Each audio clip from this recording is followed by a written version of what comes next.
Hello and welcome to this look at social theories in the post-World War II context. The time frame we're going to be looking at today was from the 1960s to the 1980s. And for those of you who aren't terribly familiar with this time, especially in American history, this was a time of social revolts. And I preface American history, but these social revolts spread around the world and they became increasingly um, important to the way we think and the way we see the world and the way we interact with one another. In a lot of our cities, a lot of our industrial cities, our older cities, particularly in North America, we were experiencing a decade of white flight followed by middle class flight. So we saw a lot of investment leave our downtown areas. We saw a lot of stratification begin to arise along racial lines and economic lines. So we were starting to see a lot of change in our cities. These social revolts were protesting socioeconomic divides, again, racial and ethnic divides. We saw a lot of conflict happening in our cities. With this growing stratification, again, we started to better be aware of the increasing differences between groups of people. Also during this time, we were seeing a major economic shift. Our cities, again, that were centers of heavy industry, were going through a process called deindustrialization, where our manufacturing jobs were going overseas. They were being outsourced to other countries. And this led to mass unemployment. So we were going through this major economic challenge and shift at the same time. As the manufacturing centers were shutting down here in the United States, as our what's known as secondary economic activities, manufacturing, production, were going away. We saw a growth in global connections, and we also saw a growth in wealth. So while it seems a little bit of a paradox that we were having rising unemployment, at the same time we were seeing our society become more affluent because those that were moving ahead and transitioning into our new economy and owned these businesses and were on the cutting edge, they were becoming increasingly wealthy as those that were working in industry were left behind. So as all this was happening, again, we were moving out of our cities. Our industrial sites were closing down. We saw um, lack of investment downtown. We saw the growth of new places, maybe in our Sun Belt states, modern cities. We were seeing our suburbs grow, both in population and affluence. And we were seeing a lack of concern and a lack of investment in our downtown areas. The images on the screen show the top right, a closed car factory in Detroit. Again, Detroit Motor City was a place of high employment, a place of a thriving middle and upper middle class. But as automobiles began to be produced overseas, we saw that the city itself declined with that industry. And on the bottom right, we're looking at some images from the race riots in Baltimore City in the 1960s and how much of the city in Baltimore and elsewhere burned as a result of conflict, racial conflict. There was also, a lot of economic undercurrents, a lot of division going on in our society. So our social theorists look to explain what was happening. They were beginning to reject the Chicago school and individuals like Park and Burgess and Worth and that idea of social ecology. They said it's just not working. We need to be critical. We need a revolution in academia. We need new ways to explain what's happening. So they were looking for economic connections. Again, they said we're no longer talking about social competition for space. We're looking at what's happening economically in people's lives. Our post-World War II theorists, many of them began to recall the work of Karl Marx, an individual we looked at earlier this semester, a 19th century German philosopher and theorist who looked to explain um, division, looked to explain separation, looked to explain what he called exploitation in society. Karl Marx, in his works, he didn't look specifically at cities. So cities in themselves weren't his focus. Rather, it was relationships and how one group or one section of society has an unequal advantage over another. And Marx really he focused on structures and production. He always talked about the means of production, capital, meaning investment, meaning owners of the businesses, owners of capital, meaning the actual physical capital in the workforces. He was looking at how the owners of capital had this inherently unfair advantage and gained at the expense of labor. Um, his ideas, again, we're looking at relationships and why we have inequality in society. And his economic focus began to help us understand how if we continue to have this cannibalistic or this winner and loser equation, that capitalism itself will self-destruct. It's not sustainable long term.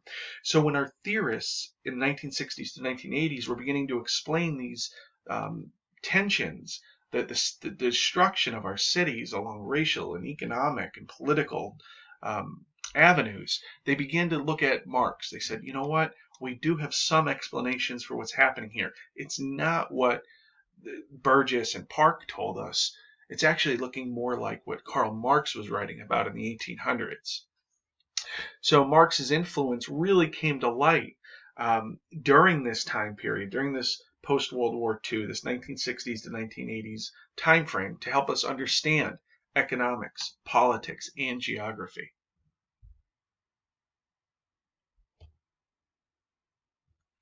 The first theorist that we're going to look at really had a profound impact on bringing back the ideas of Marx. And Manuel Castells is the individual. He's a Spanish or Catalan theorist who began to incorporate the ideas of Marx. So oftentimes we look at this sociologist, this urban theorist, as our first neo-Marxist theorist of the post-World War II era.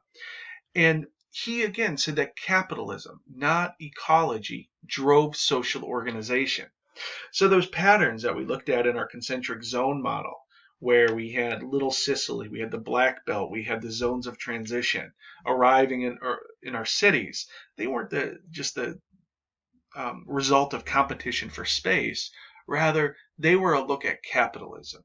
Capitalism through the eyes of Marx, where we have winners and losers. So our losers in this case would be found near the zone of transition, and they would have a inherently unequal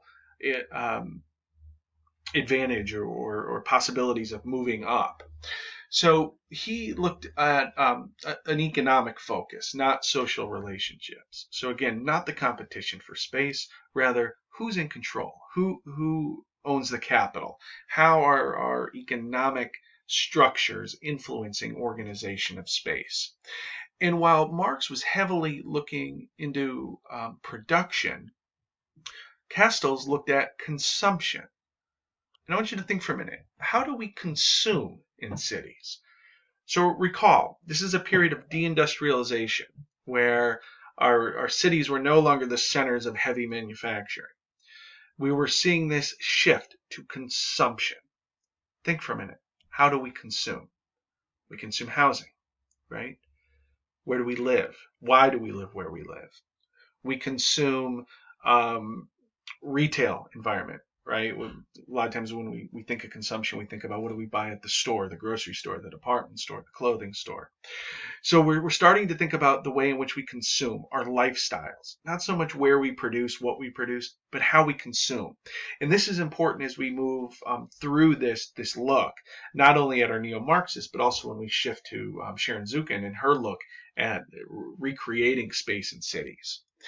So Castell said that, our consumption is also reflective of Marxist ideas. And he said that the state is an agent of capitalism. This is important. He said that the state, through our tax dollars, supports capitalism. And think about that for a moment, right? When we have tax benefits, when we have certain cash infusion or incentives, when we simply pave roads and create sidewalks and curb cuts to support businesses. He was looking at the state, whether it's your local government, your city, your county, your state government, the federal government, is a means of supporting capitalism. So again, furthering that inherently unequal system. Very critical way of viewing the world. But as we'll see, a lot of these ideas provided some explanation for what was happening. And I want to preface here, it's important to understand theorists, they have different lenses or platforms from which they explain the world.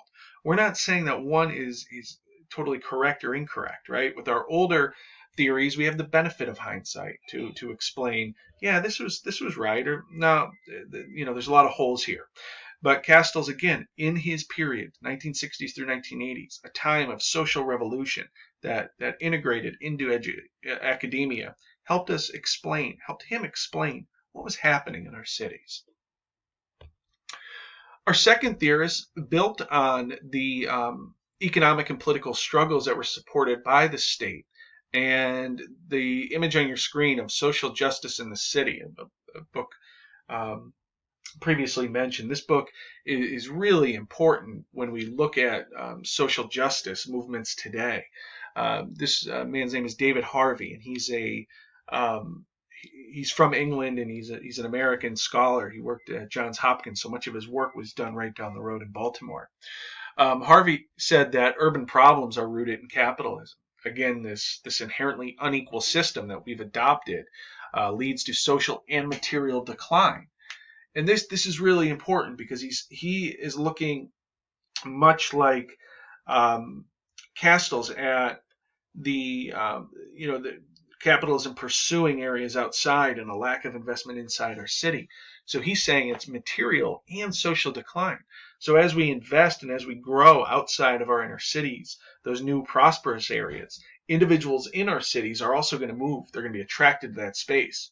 Those individuals who are less able to move out into our newer areas are trapped. So we have kind of a brain drain, right? We have people that are the most talented and able leaving our city for other areas, where those that are less able, have fewer means, are being trapped in the city.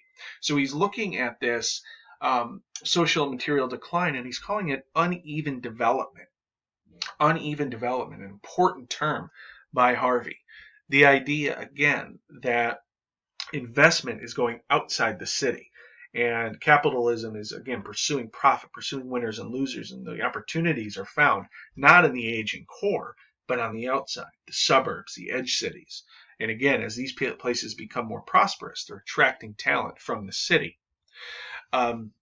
So when he looks at this uneven development, he's saying that politicians want to make places attractive. They want to make them exciting. Developers and bankers, they want to return on their investment. Basic rational economic thought says that if I'm going to put a lot of money in here, I want a good return. So when we experience this uneven development, we're looking at new land, housing, development, all supported again by profit, right? I mean, it's a goal in our free market economy is to pursue profit. And what Harvey's looking at is he's not saying necessarily that that's terrible, but with that there are consequences. And one of the big major consequences is that lack of investment in city centers. So when we examine Harvey, again, his ideas are profound as we move through this third decade of the 21st century. Think about those ideas. Lack of investment in the city center, wealth, development, interest, affluence growing outside, creating a brain drain. Those who are able to leave the city center where there's lack of investment are able to move outward. And when we use these paradigms of lack of investment, struggling city center, we start to also touch on some of the weaknesses of these theories, where we can't just have everything as black or white. A couple examples of Harvey's uneven growth are in the area he studied, Baltimore City. The area highlighted on the map is Harbor East. Harbor East was a former rail yard, and a local baker, John Paterakis, invested over $100 million of his own money into this area. And the city was more than happy to have this happen. This is an image today of Harbor East. Now, once Harbor East started to gain attraction, the city invested, provided tax incentives to make Harbor East a more exciting place, a more attractive place, a more enticing place for politics, for business. Now, less than 2 miles away, Harvey's example of uneven growth is highlighted by this neighborhood just to the northwest of Harbor East. As you can see, a total lack of investment. Nearly every house in this 2-block stretch is boarded up. And again, this highlights the social and material decline that happens with uneven development.